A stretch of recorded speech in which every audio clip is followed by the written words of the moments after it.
We've all heard of human rights, civil rights, and women's rights, but what about the rights of nature? A growing global movement seeks to give plants, animals, and entire ecosystems some of the same legal protections that humans have. Panama is one of the only nations in the world with a countrywide rights of nature law, and it was just used to help shut down one of the planet's largest copper mines. Senior national and environmental correspondent Ben Tracy takes us up to the tropics to meet the American woman whose love of turtles made it all happen. What is this area called? So this is the Pearl Islands archipelago. It's 240 islands in the Gulf of Panama.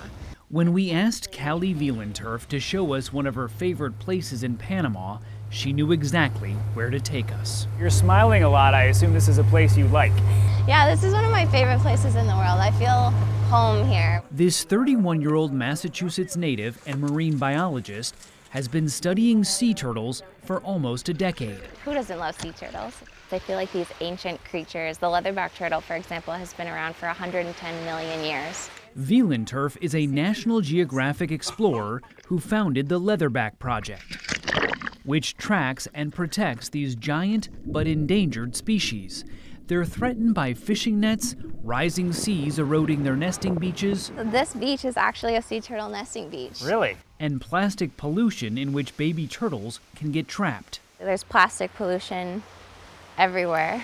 It's cans, trash, all this stuff. Her mission to protect these creatures took an unexpected turn in 2018 when she took legal action to protect herself from sexual harassment. And then I realized that we can't defend the rights of nature the way I had just defended my rights, because nature largely has no rights within our legal system. I Googled rights of nature.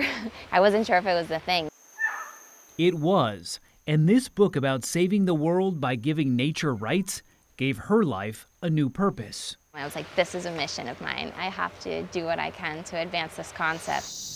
The concept is that, like humans, all living things and ecosystems have the fundamental right to exist and thrive, and that nature's rights, like humans, can be defended in court. It gives nature the right to representation. And I can hear people right now saying, great, every tree hugger is going to go out there and file a lawsuit to stop everything they want to stop.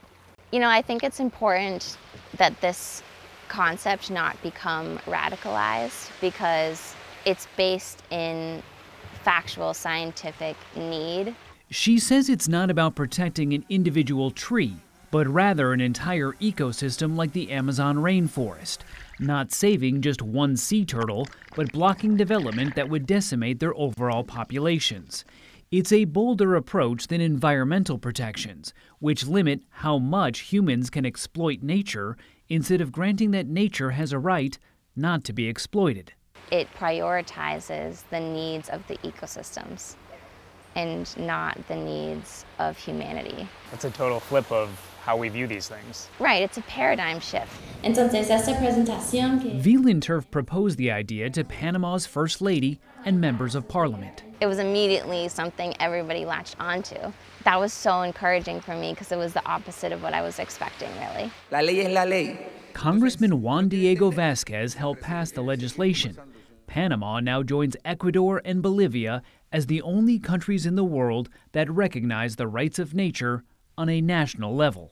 Every Panamanian citizen, every human can use this bill, go to court, and make sure that we defend the rights of nature.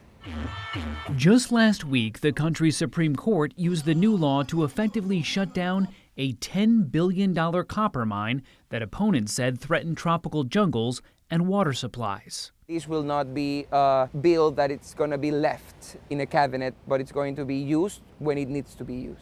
In Ecuador, another copper mine was blocked because it violated the rights of a nearby forest. A court in India has recognized the rights of the Ganges River, ruling that polluting it is like harming a person. In the U.S., dozens of local communities in 10 states have some laws recognizing nature's legal rights. Seattle recently recognized the rights of salmon to pass through its dams, and North Carolina is considering giving rights to the Haw River ecosystem. It's exciting every time. It never gets old. As she took us out for a swim with the sea turtles, let's go find turtles. Let's go find turtles. Callie Wielenturf wants us to see our relationship with nature differently, to realize that we don't coexist with it, but that we are part of it.